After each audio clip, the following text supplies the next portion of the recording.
Johnny Depp est né le 9 juin 1963 à Owensboro, une petite ville des États-Unis. Fils d'une mère serveuse et d'un père ingénieur, comme quoi on ne naît pas star, on le devient. Il a un demi-frère Daniel et deux sœurs Debbie et Christy. Ils sont tous américains. Christy est aussi sa manager personnelle. Il commence à boire et à fumer à l'âge de 12 ans et pratique aussi l'automutilation. À l'âge de 16 ans, il quitte l'école et rejoint le groupe Bad Boys qui deviendra par la suite The Kids. Pas très commun comme adolescence, non? Peu après, il se mettra à vendre des stylos pour gagner sa vie. Et non pas par internet ni en faisant de l'étalage, mais par le téléphone. Vu le nombre de fois que l'on raccroche lorsque c'est une pub, ça ne fait pas être très amusant. Bon, ça c'est un téléphone, hein, c'est pas un immeuble en feu. Sa rencontre avec Nicolas Cage lui permet de décrocher son premier rôle au cinéma, dans Les Griffes de la Nuit qui sortira en 1984, film mettant en scène le personnage de Freddy Krueger. On a vu pire comme évolue son carrière. Son groupe se sépare peu après et Johnny se tournera alors vers le cinéma. En 1987, il décroche le premier rôle dans la série 21 Jump Street. Tim Burton en 1990 lui offre le rôle de la consécration avec Edouard en main d'argent. Bon là ses cheveux c'est mis n'importe comment, mais bon dans le film c'est comme ça.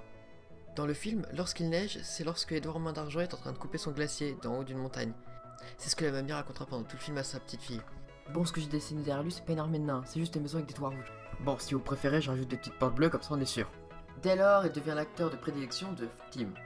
Il collabore avec Terry Gilliam en 1998 dans l'adaptation culte du livre Las Vegas Parano de son ami Thompson. Durant le tournage de l'adaptation, Johnny part vivre dans la cave du pape du journalisme Gonzo. J'espère que ça ne lui a pas pris trop de temps car vivre dans une cave, il y a mieux quand même. Après le suicide de Thompson en 2005, Johnny financera la plus grande partie de la cérémonie, notamment la dispersion des cendres par un canon dans le ciel. Il reçoit en 1999 un César pour l'ensemble de son travail. Son attachement à la France lui permettra de jouer dans le film fantastique La 9ème Porte. En 2003, il obtient l'Oscar du meilleur acteur pour son film Pirates des Caraïbes, même si c'est pas son film, mais bon, ça lui surviendra.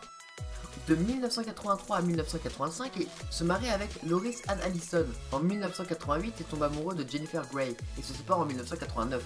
De 1989 à 1993, il est en couple avec l'actrice Winona Ryder. Très amoureux, il se fera tatouer Winona Forever. Winona toujours. Mais après leur séparation, il se fera modifier le tatouage. On peut lire maintenant Winona Forever, ivrogne pour toujours. Pendant 3 ans, il vivra avec Kate Moss. Il se sépare en 1997. De 1998 à 2012, il sera en couple avec Vanessa Paradis, connue pour sa musique Joe le Taxi, avec qui il aura 2 enfants. Durant ce tournage dans les Caraïbes, il tombe amoureux d'une île, qu'il offrira par la suite à sa famille. Il est désormais marié avec Amber Heard depuis le 3 février 2015.